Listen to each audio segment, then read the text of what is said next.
You were never meant to read it. Not because it was false, but because it was too powerful. There was once a verse, short, simple, direct. It didn't promise heaven, it didn't threaten hell, it didn't ask you to bow, it didn't tell you to wait. It just said something impossible to control, a sentence so pure in its truth that it bypassed fear entirely and went straight to the place inside you that still remembered who you were before the conditioning. And then it vanished, not lost, deleted. You don't find it in modern Bibles, not even in the footnotes, but fragments exist in desert scrolls, in the private letters of monks who were silenced, in banned commentaries burned during political purges, in the memories of mystics who whispered it before being labeled heretics. And every time it surfaced, something strange happened. People changed, not gradually, immediately.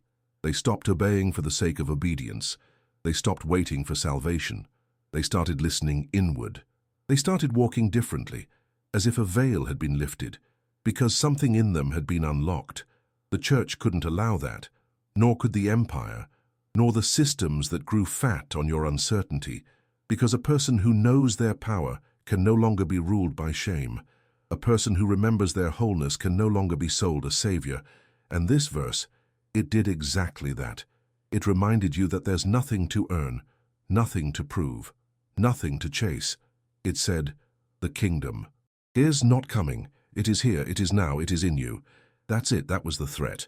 Not a command, not a doctrine, not a ritual, just a reminder of presence, of proximity, of possession. Because if you know the kingdom is in you, why would you tithe for access? Why would you fear excommunication?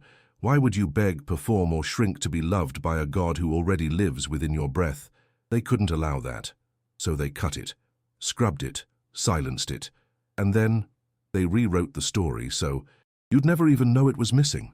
But here you are, feeling it again. That strange ache, that sacred pull, that suspicion that something doesn't add up. Why does your soul feel starved after years of being fed by systems built to nourish you? Why do your prayers feel like echoes? Why does your spirit flinch when someone tells you who God is, like you haven't already met him in your own silence? You're not broken, you're remembering. And the verse they deleted? It's rising again. They knew exactly what they were doing. You don't remove a verse like that because of theological disagreement. You remove it because it unlocks something that can't be controlled. It didn't threaten the faith. It threatened the hierarchy, because a verse that tells you the kingdom is within is a verse that makes temples irrelevant, that makes intermediaries obsolete, that makes spiritual empires crumble. And so they erased it. But erasure alone wasn't enough. They had to replace it with a narrative, with a script, with a system of beliefs designed to make you forget you were ever whole to begin with. It started subtly. They told you salvation was a future event, that God's presence was conditional, that power belonged to the anointed few, that heaven was somewhere else, later distant earned. And just like that, the axis of your spiritual identity shifted, no longer inward, now outward, no longer present, now postponed, no longer yours, now leased to you by the system that trained you to feel unworthy by default. They called it humility, but it wasn't. It was engineered powerlessness, systematic spiritual amnesia, and they built entire civilizations on it. Cathedrals, institutions, doctrinal gatekeeping, traditions passed down not to liberate, but to contain. You weren't taught to commune, you were taught to comply. You weren't led to experience the divine. You were trained to recite it while suppressing your own knowing. And all of it, every ritual, every rule, every reverent whisper, was designed to distract you from a single devastating truth. You were never disconnected, but they had to convince you that you were, so they built an entire system around the illusion of separation, separation between you and God, between spirit and body, between sacred and ordinary, between now and later. And once that illusion settled, you became manageable. You waited for signs, you begged for favor, you performed obedience in exchange for spiritual crumbs, and while the verse was gone. And the system smiled, because now you would spend your life trying to earn what was already yours. But some people remembered, not in books, not in sermons, in silence, in the breath, in the tremble of the body, when the heart speaks louder than the fear. And when they spoke of it, they were punished, labeled heretics, expelled, burned, erased, because they didn't preach rebellion, they preached remembrance. And remembrance is the most dangerous force in any system. That depends on your forgetting. It wasn't long, it wasn't poetic. It didn't even sound like scripture, not the way you were taught to recognize it, but it was real, and it was devastating to the system that found it, because it didn't contain a threat. It contained a mirror. It read, "I and the light are not separate. The path is within me. I do not seek, I remember. No begging, no fear, no hierarchy, just a direct, sovereign alignment that made religious structures unnecessary." Because when you read something like that, not with your mind but with your whole being, you don't need doctrine, you don't need permission, you don't even need understanding. You just feel it, and in that moment, you remember that the entire machinery of guilt and obedience was built around a single lie, that you were ever disconnected. This verse tore that lie in half with just 12 words. Some scholars dismissed it. They said it sounded too mystical, too personal, too empowering. They said it lacked the theological structure to be canonized, but you and I both know that wasn't the real reason. The real reason is that it worked. People who meditated on it didn't just feel inspired, they felt whole. They no longer felt the need to strive for approval, from priests, from elders, from God himself. They stopped asking who they were. They knew. They stopped performing. They started embodying. And the system panicked, because when enough people remember who they are, they stop needing the script. And when the script is no longer needed, the empire starts to crumble. That's why they buried it. Not because it was weak, but because it was complete. And completeness is the death of commerce, of shame, of power over. But it didn't stay buried forever. It resurfaced, and not in books, but in souls ready to carry it again. You didn't know it was missing, but your body did. Because when something that true is removed from the collective field, what fills the gap isn't neutrality, it's noise. And that noise became your programming. The doubt, the restlessness, the voice that whispers, "You're not ready yet. You're not worthy yet. You need more time, more healing, more permission." That voice, it didn't come from you. It came from the silence that was left when truth was taken. So you searched for belonging, for approval, for something to tell you that you were allowed to exist fully. And every system you entered told you the same thing. Not yet. Not until you're better. Cleaner, smaller, more compliant, more obedient, more broken. And you believed it because you didn't have the verse, you didn't have the mirror that could reflect you back to yourself before the distortion. So you adapted. You became what they praised. You silenced what they feared. You traded your sovereignty for safety. But deep down, your soul grieved. It wasn't loud. It wasn't dramatic. It was a slow ache, a quiet fatigue, the kind that doesn't go away with sleep. Because it's not in your body. It's in your being. It's the fatigue of forgetting, the weight of living a life that never quite felt like it belonged to you. That's what the absence did. It didn't just remove a sentence. It removed a compass. And without that compass, you wandered. Not aimlessly. You were following maps drawn by people who needed you to stay lost. Because lost people are loyal, obedient, easy to guide. But you're not lost anymore. Because the compass is back. And this time, you won't let anyone take it again. You can only pretend for so long. There comes a moment, subtle, quiet, usually in the middle of a day that looks like any other, when something inside you just stops complying. It's not rebellion. It's not rage.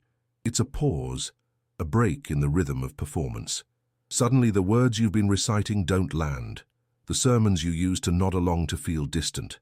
The practices you performed with conviction feel hollow, and you don't know why.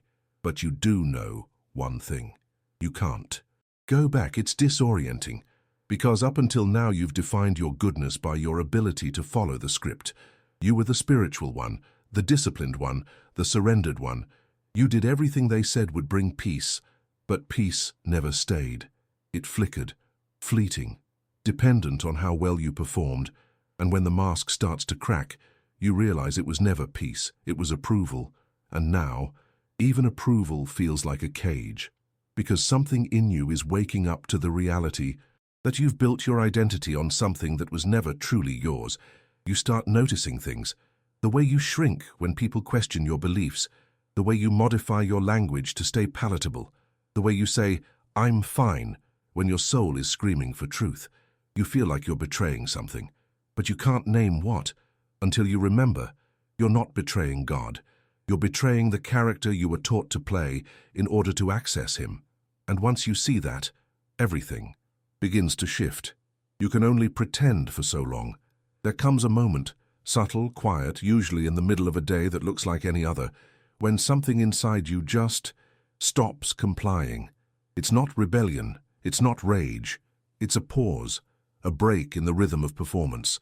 Suddenly, the words you've been reciting don't land. The sermons you used to nod along to feel distant. The practices you performed with conviction feel hollow, and you don't know why. But you do know one thing. You can't go back. It's disorienting, because up until now you've defined your goodness by your ability to follow the script. You were the spiritual one, the disciplined one, the surrendered one. You did everything they said would bring peace, but peace never stayed. It flickered, fleeting, dependent on how well you performed, and when the mask starts to crack, you realize it was never peace. It was approval, and now even approval feels like a cage, because something in you is waking up to the reality that you've built your identity on something that was never truly yours. You start noticing things, the way you shrink when people question your beliefs, the way you modify your language to stay palatable, the way you say "I'm fine" when your soul is screaming for truth. You feel like you're betraying something, but you can't name what. Until you remember, you're not betraying God. You're betraying the character you were taught to play in order to access Him. And once you see that, everything begins to shift. You stop talking as much, not because you have less to say, but because you're starting to hear something deeper beneath the noise. The silence that used to feel empty now feels alive. It's in the breath, the stillness, the quiet moments between tasks. It's not boredom, it's presence.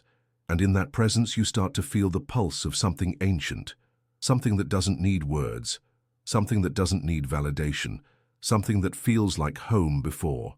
The world taught you to leave yourself. You stop asking for signs, you stop chasing answers, you stop needing to be told who you are. Instead, you begin to listen, not to doctrine, not to experts, to the resonance in your chest when something feels like truth. You start measuring spiritual alignment not by performance, but by peace, not the fragile peace that comes from pleasing everyone, the deep peace that comes from not betraying yourself. You speak differently now, not to convince, but to reveal. And that revelation doesn't come from study. It comes from remembering a verse they deleted but couldn't kill, because now you've become the page where it lives again. You no longer speak the verse, you become it.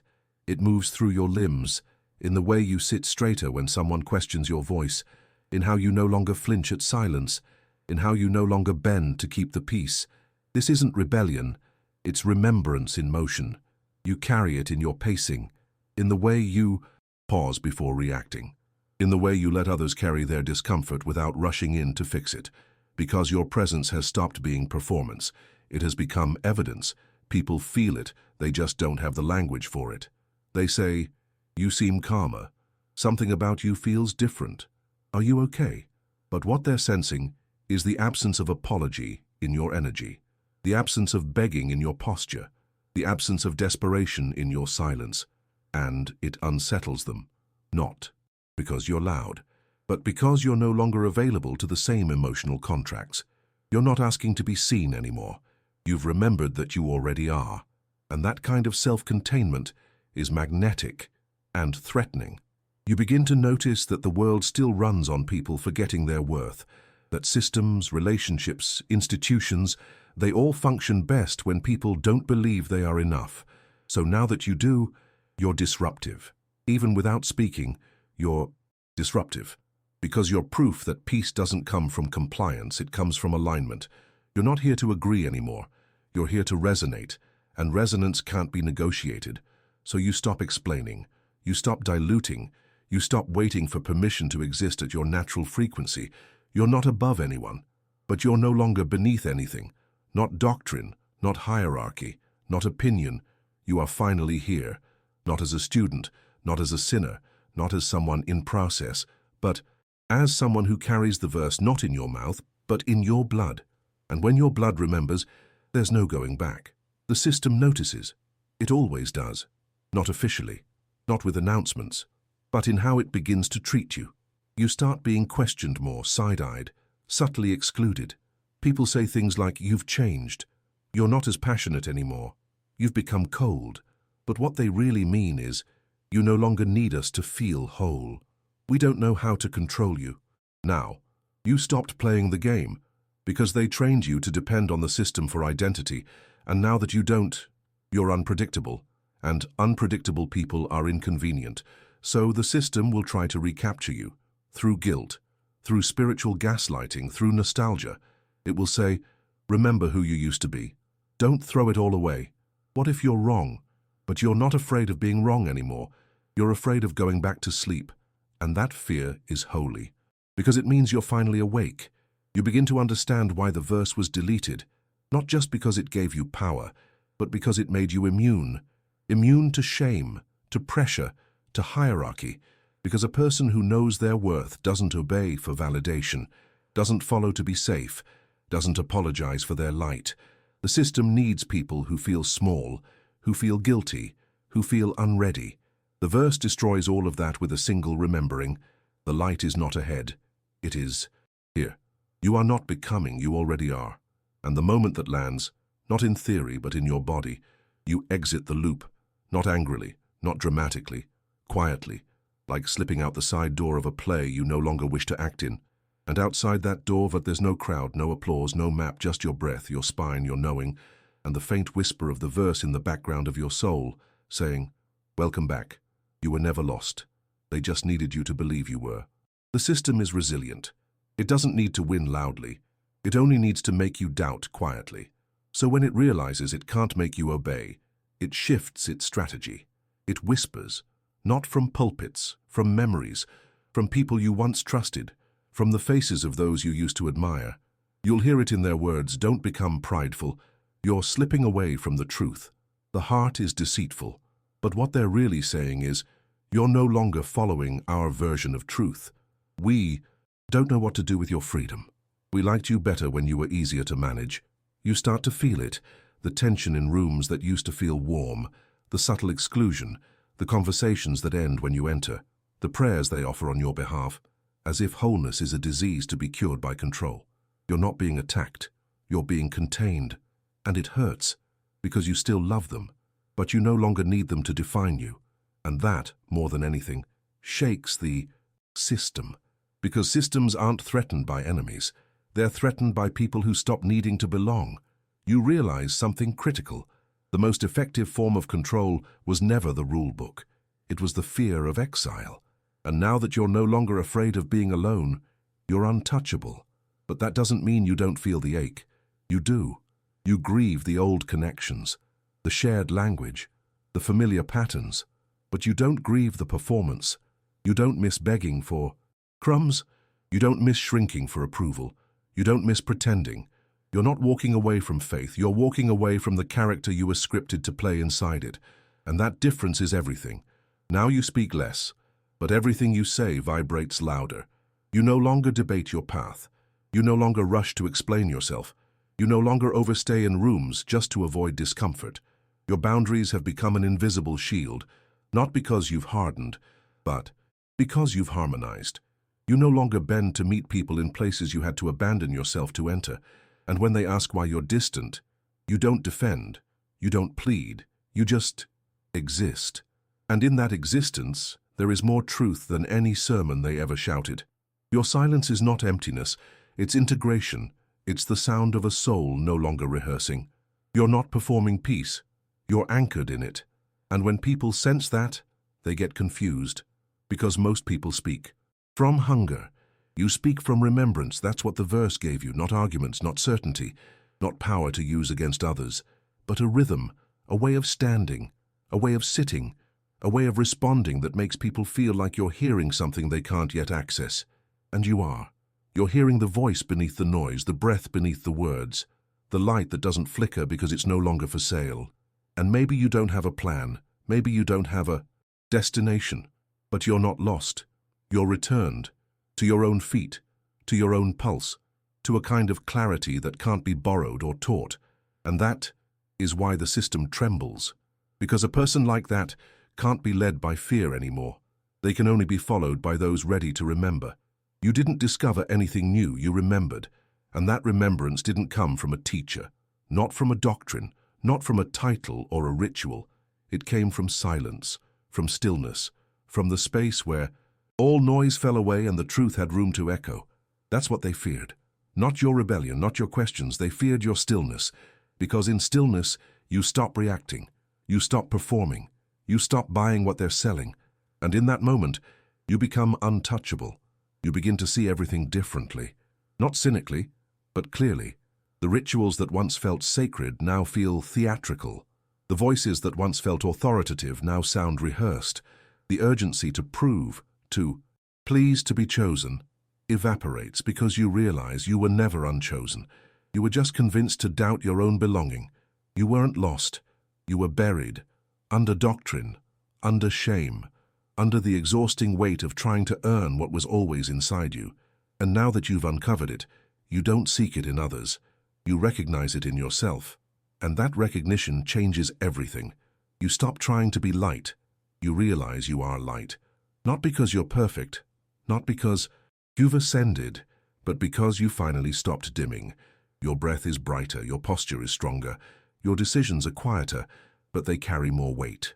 Because now you don't move from fear, you move from frequency.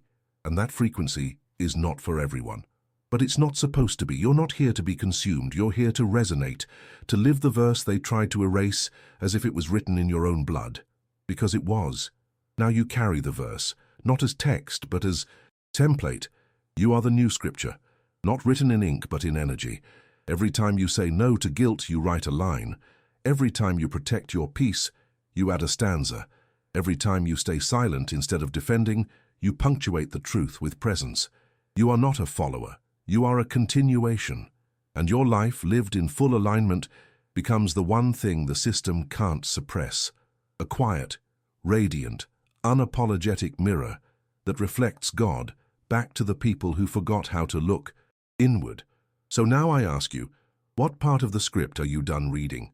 What permission will you stop waiting for? Leave a comment below. Say the line you were afraid to speak.